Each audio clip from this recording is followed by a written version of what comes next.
everyone, and welcome to the show. I'm Nancy Guppy, coming to you this week from the fabulous and always free Frye Art Museum. The Frye opened in 1952 to house Charles and Emma Frye's extensive collection of American and European paintings. Since that time, the museum has remained true to the couple's original vision as a free gathering space where all are welcome to experience a wide range of traditional, modern, and contemporary art, enjoy live performance, and engage in lively conversation. Currently on exhibit is American Vernacular by Hugh Hayden, Unsettled by Jamie Wyeth, The Frye Salon, the Born Banner series featuring Tara Kraniak, and the newly opened Frye Parlor designed by Jamie Yen. On top of all the great art is a seriously good gift shop and delicious food in the charming Mari Pili at Cafe Frida. The Frye is open Wednesday through Sunday. Hours and location are at fryemuseum.org.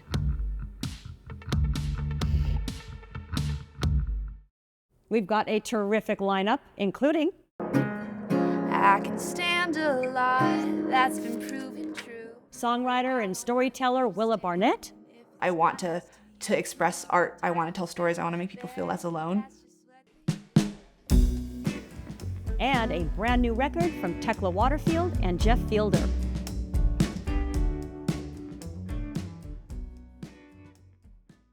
And we'll begin with the exceptionally talented visual artist, Whiting Tennis.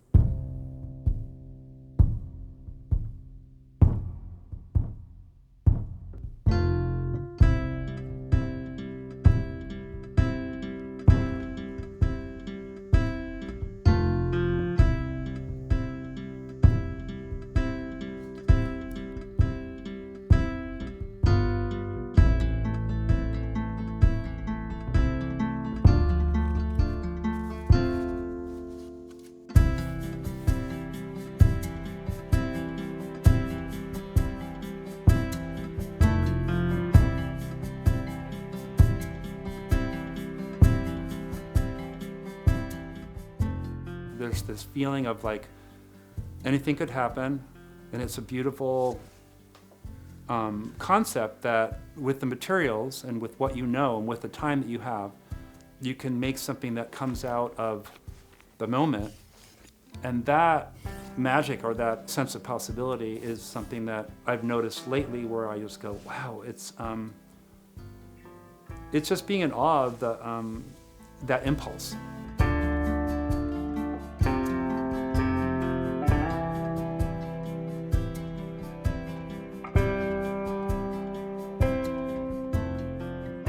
This is a story I've told a million times, and I can't even tell it's accurate, because if I really think about it, there's probably something earlier. But in Buffalo, we lived down the street from the Albright Knox Art Gallery. And I remember going in there as a probably, 8, 9-year-old, I can't remember. But there was they had an Andy Warhol soup can, one of them.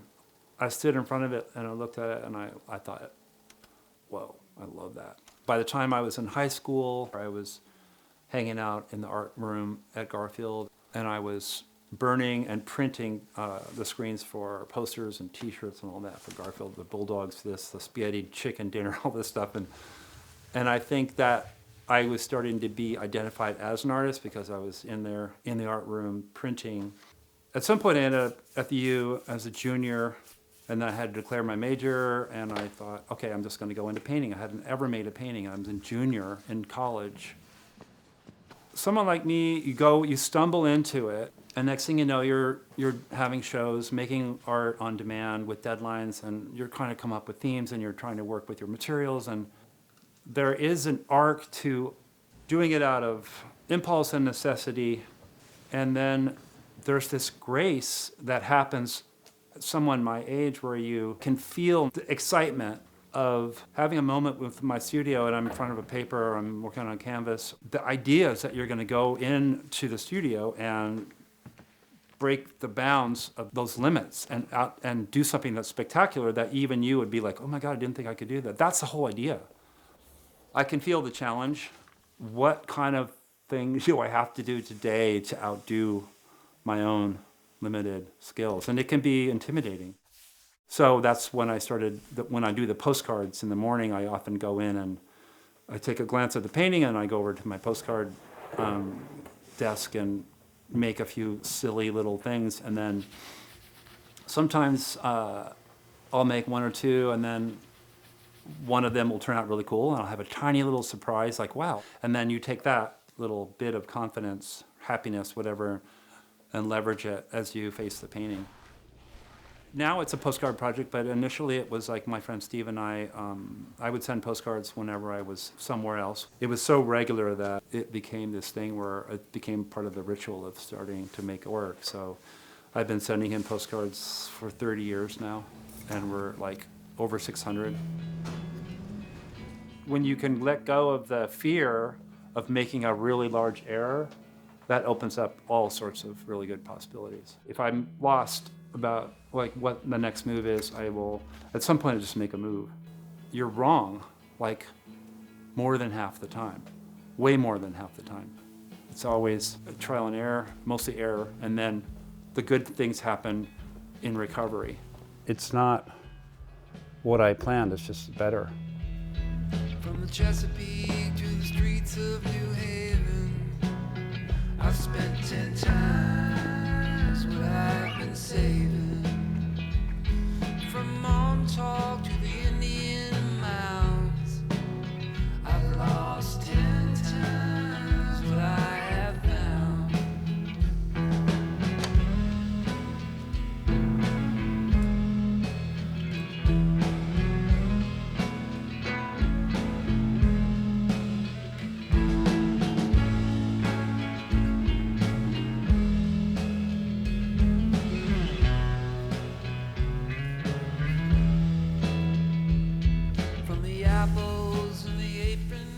When you're making something, in the quiet of it, the possibilities are still as open as they've ever been, but now you can sort of go, oh my God, I could go anywhere with this. Part of my aim with art is really to connect with reaching into that river where everything has passed and everything's going, and I want to be part of that river, and I'm also putting myself in it, and I'm taking from it. So when I see the picture, it's like I'm on the thread from the caveman to now. It's all a big thread. I'm hoping that the viewer sees something that's authentic, whether or not they like it or not. I'm not trying to blow anybody away with like skillful moves or anything like that. If the stuff looks authentic and they can see that it's authentic, then that's all you can ask.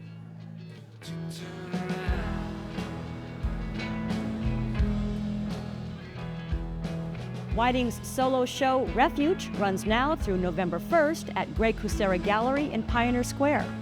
Hours and location are at greykucera.com. Seattle is home to many great musicians, and two of my favorites are Tekla Waterfield and Jeff Fielder.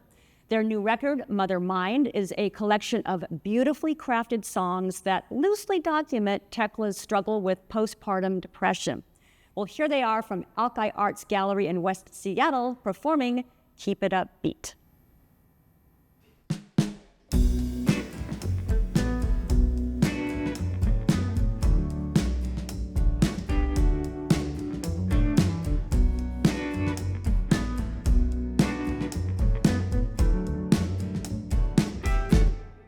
Doesn't take much for me to go under, and just a little push for me to slip slide. I don't know how much I can keep my head up when everything starts to go dark. I try to keep moving, but I need to sit still. I gotta keep doing, keep pushing up the hill. But what is the point when you've done it all before? There's nothing left to see, and who you're trying for. Just keep it upbeat. No one wants to hear a sad song. Keep it upbeat. So if you write a sad one, keep it upbeat. Make it move along. Keep it upbeat. There's this voice that needs to come out. If I don't let it, everything goes wrong. There's days I don't want it, wanna push it deep down. Or I'm just tired to write another song.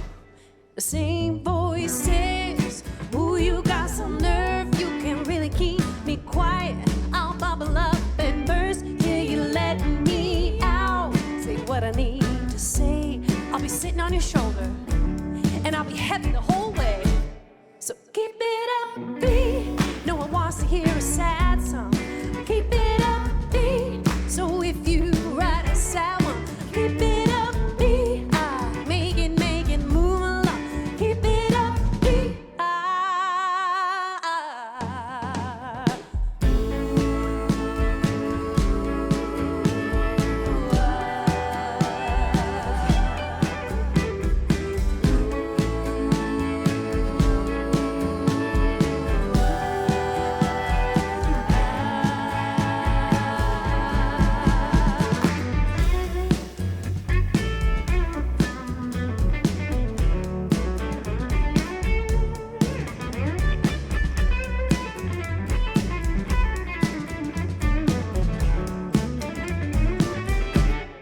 I don't know why I was made this way, but with these words I become clean.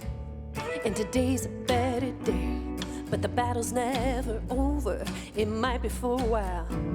Well, no matter what you do, just remember to smile, especially when it feels like there's nothing new to say. Just keep it to yourself, don't give it all away, 'cause it's not worth it, and you know that it's true.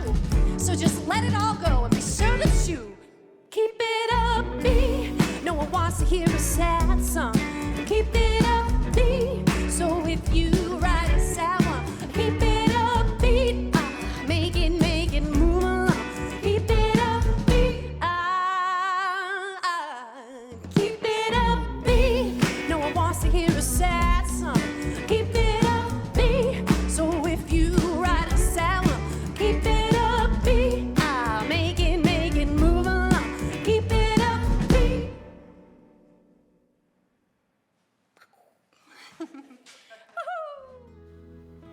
Mother Mind is available on Bandcamp and in CD form at live show merch tables. And speaking of, catch Tekla and Jeff live on Friday, October 3rd at the Rabbit Box in Pike Place Market, and Wednesday, October 22nd at Spanish Ballroom in beautiful downtown Tacoma. Up next, an extraordinary young artist, songwriter, and storyteller, Willa Barnett.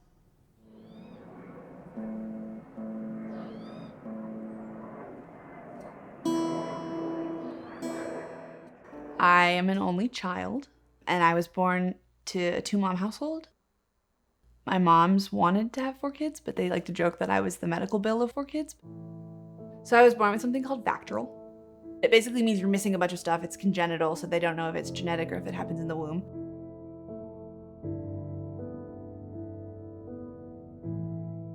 My bones are always tired from the nothing that I feed them. I'm so sick of starving that I swallow my own feelings. I've always been drawn to music. I was 4 when I wrote my first song called The Pizza Song. It's about pizza.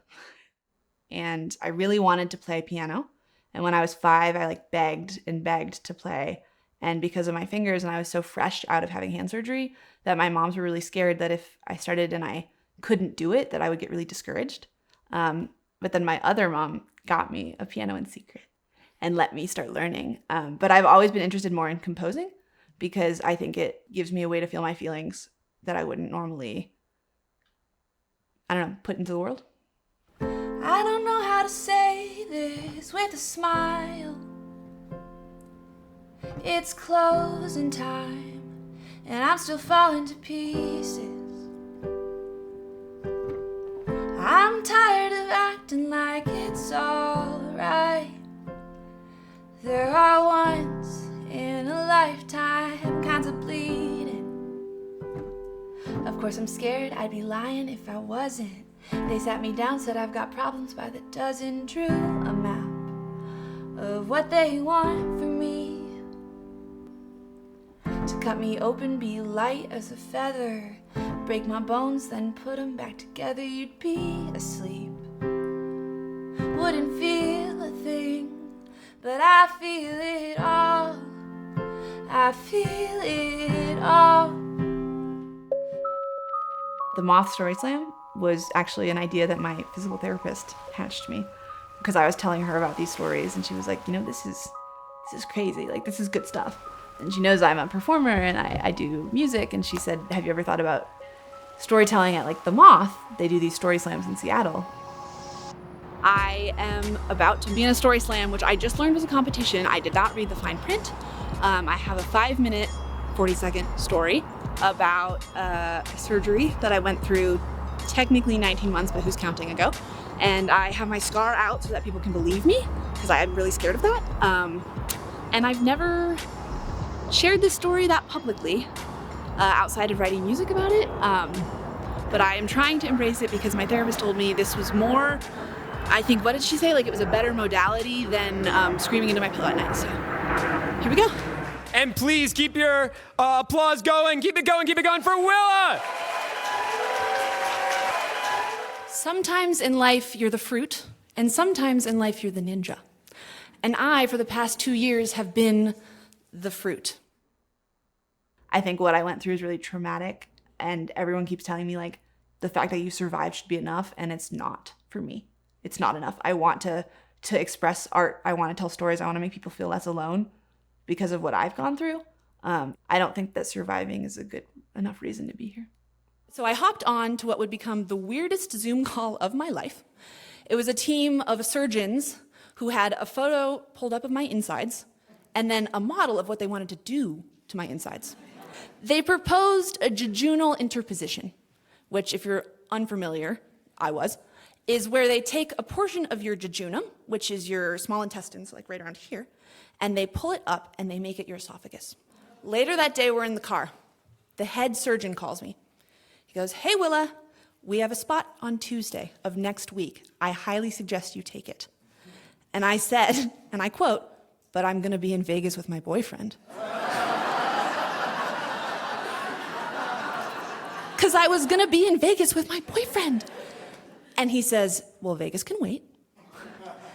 And he kept saying over and over again, "I don't have a crystal ball, but I think you need to take this chance. Like, you need to have this surgery."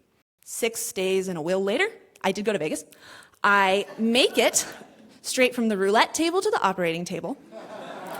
And 2 months after that, I asked him, I said, "Hey, I know you said you didn't have a crystal ball, but we're in the future now. What did you mean when you said I should take the slot?" And he said, "We couldn't prove it until we went in and removed your tissue, but you were dying from the inside out. And if you had waited till January, you wouldn't have been here."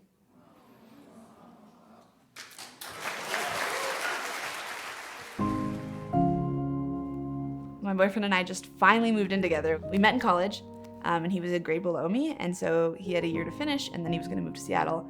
And like within 3 months of him moving to Seattle, I had to move back to Boston to have surgery. And I told him, I was like, "I don't mind if you leave. Like, I will not think you're a dick. It's a perfectly reasonable thing to have happen." Like, we had been together when the first surgery happened, I think about 4 months. And I was like, this to me is a love that could go forever. But also I understand that rarely are breakups about love, they're usually circumstance. And I knew my circumstance was about to be insane and I couldn't predict what was gonna happen next. And he ended up visiting me as often as he could. We spent 2 Thanksgivings in the hospital together. There was a night and I had this infection in my chest, and he sat by my bedside the whole night holding my hand and putting peppermint oil to my nose. And I remember that I didn't understand what was happening, and all I was thinking was, now is the time I can get him to listen to Hamilton. Like, I can guilt him. So I made him listen to all of Hamilton. And that night, the children on either side of me in the ICU died. And I didn't know it. And so death like split around me, and it's a weird feeling. It's survivor's guilt, even though I have nothing to do with any of it. And also, I'm so glad Zach was there. I think he helped keep my spirits up, helped keep me alive. And yeah, we're finally living together, and it's amazing. I can stand a lot, that's been proven true, but I don't want to keep standing if it's not next to you. Oh, when times turn bare, that's just what they do. But your magic trick is making me feel brand new to this. I'd never met Listen to Willa's but music I on Spotify, search for Willa Barnett. Check out Willa's videos on YouTube. And as winner of the Moth Story Slam, Willa will compete in their regional Story Slam later this year. Stay tuned for details. And that's a wrap. Big thanks to Frye Art Museum for hosting us. This is one of Seattle's great art institutions, plus it's free, and a few current exhibits close at the end of this month, so plan your visit soon. Well, we began the show with Whiting Tennis, the visual artist, and we're going to end with Whiting Tennis, the musician, who will be playing a live set at Grey Kucera Gallery on Saturday, September 27th at 6 p.m. So here is Whiting with Kevin Warner and Jim Wood performing Poor Boy Just Don't from the Clockout Lounge on Beacon Hill. Enjoy, and we'll see you soon. As a flag flies above us, a pile of nothing on the hill, and I can't tell what's fake and what's real, and a poor boy never will. And if it looks like I'm holding out, well, I'm holding out.